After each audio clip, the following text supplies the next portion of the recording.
Hello student, आप सभी का स्वागत है। आज का हमारा जो टॉपिक है वो है टोल्यूइन। आज हम इसमें टोल्यूइन की रिएक्शन स्टडी करेंगे। टोल्यूइन में कौन से मेजर प्रोडक्ट बनते हैं और किस टाइप के प्रोडक्ट इसमें बनते हैं वो हम स्टडी करेंगे। So let's start the topic. So toluene जो है स्टूडेंट इसको बोलते हैं जिसमें बेंजीन रिंग पर जो है methyl group CH3 group attach होता है, इसको बोलते हैं टोल्यूइन।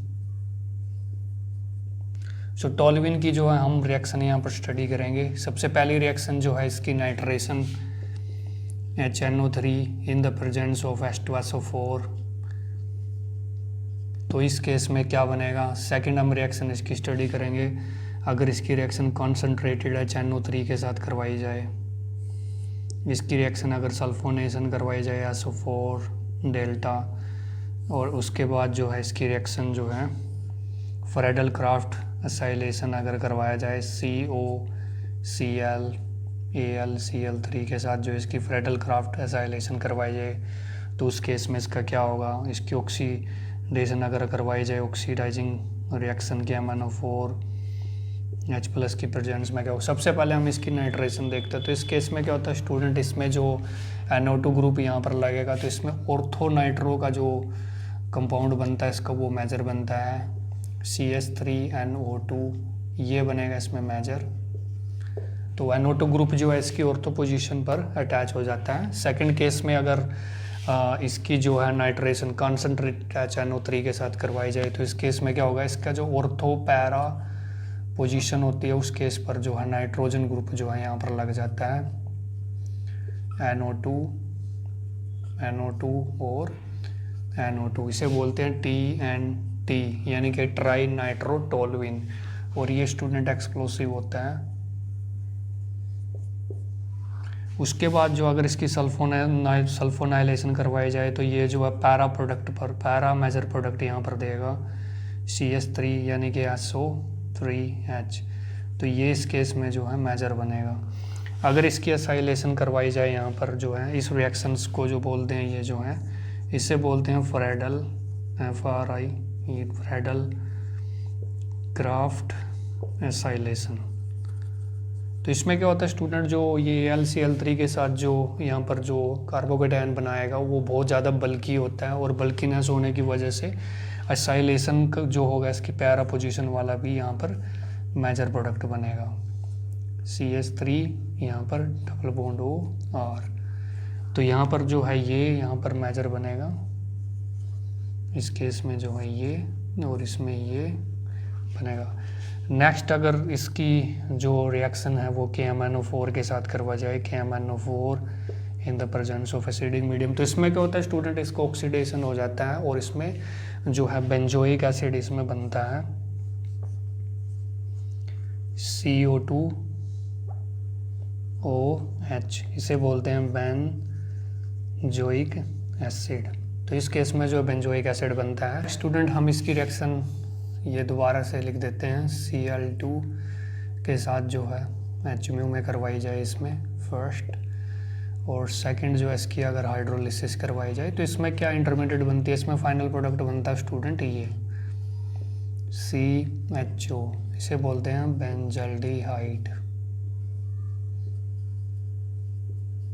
इसमें क्या इंटरमीडिएट बनेगी, ये Cl2 के साथ रिएक्ट करके बनाता है ये वाली इंटरमीडिएट CH2Cl, जो फाइनली जो ये कंपाउंड बनाएगी। नेक्स्ट हम इसकी रिएक्शन स्टडी करेंगे क्रोमाइल क्लोराइड के साथ अगर इसकी करवाई जाए। तो इस केस में क्या होता है स्टूडेंट, ये जो है इसको कम्प्लीटली एक तरीके से जो पूरा ऑक्सीडाइज नहीं करता है, इस केस में जो है एल्डिहाइड यहाँ पर बनता है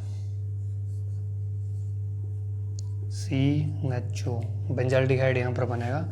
अगर सेम कंपाउंड ही अगर इसकी सेलेनियम ऑक्साइड के साथ करवाई जाए तो उस केस में भी जो है सेम कंपाउंड यहाँ पर बनेगा, लेकिन KMnO4 के साथ कौन सा कंपाउंड बनता है इसमें इन द एसिडिक मीडियम, उस केस में इसमें जो है बेंजोइक एसिड बनता है यहाँ पे, तो CO2H। तो इसमें क्या, अगर जो आपको बेंजल्डिहाइड टोल्यूइन से बेंजल्डिहाइड की जो रिएक्शन होती है उसमें क्या Cl2 इन HMU लाइट में उसकी हाइड्रोलिसिस करने के बाद जो है बेंजल्डिहाइड बनेगा, या फिर आप क्रोमाइल क्लोराइड के साथ रिएक्शन करवा सकते हो CrO2Cl2 के साथ, उसमें भी बेंजल्डिहाइड बनेगा। सेलेनियम ऑक्साइड के साथ भी बेंजल्डिहाइड बनता है। अगर आपको इसको जो है कम्प्लीटली इसको ऑक्सीडाइज करना हो CH3 ग्रुप को, तो उस केस में क्या करना है कि MnO4 in the presence of H positive में जो है ये कम्प्लीटली ऑक्सीडाइज हो जाता है। इसके अलावा क्या स्टूडेंट जो KMnO4 के साथ जो बेंजोइक एसिड हम बनाते हैं, जैसे पहला जो है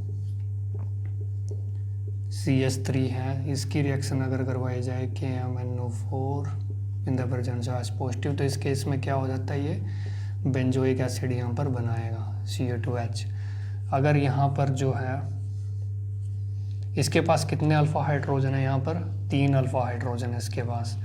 अगर यहाँ पर जो है CH2 यहाँ पर कोई अल्काइल ग्रुप लगा हुआ है, तो उस केस में उसकी अगर रिएक्शन करवाई जाए तो उसमें भी जो है बेंजोइक एसिड ही बनेगा कम्प्लीटली ऑक्सीडाइज होने के बाद CO2H। अगर इसके पास एक अल्फ़ा हाइड्रोजन भी है CHR2 है, इसकी रिएक्शन अगर आप करवाओगे तो इस केस में भी जो है यहाँ पर CO2H बेंजोइक एसिड बनेगा। लेकिन अगर इसको जो है 3 अल्काइल ग्रुप से आप इसको अटैच कर दोगे, जैसे CH3 और CH3 है, तो इस केस में अगर जो है इसके पास इस कार्बन के पास जो है कोई अल्फ़ा हाइड्रोजन नहीं है, तो ये इसके साथ जो है बेंजोइक को इसके साथ रिएक्शन नहीं देगा, बेंजोइक एसिड वहाँ पे नहीं बनेगा। तो ऑक्सीडेशन जब इसका करवाया जाता है तो उस केस में जो है बेंजीन रिंग के साथ जो कार्बन अटैच होता है उस कार्बन के पास कम से कम मिनिमम एक अल्फ़ा हाइड्रोजन होना ज़रूरी है। तो अगर उसके पास 1 हो, 2 हो, 3 हो, तो उस केस में क्या बनेगा, इसके साथ जो बेंजोइक एसिड वहाँ पर जो बन जाएगा। आई होप आप सभी को जो है टोलुइन पर ये जो टॉपिक आपको पसंद आया होगा। इसमें हमने टोलुइन की अलग अलग रिएक्शन स्टडी करी, नाइट्रेशन, सल्फोनेशन, इसके अलावा जो है दूसरा साइलेशन हो गया, उसका ऑक्सीडेशन रिएक्शन हमने स्टडी करी। अगर आपको ये वीडियो अच्छी लगी हो then like my channel. Thank you.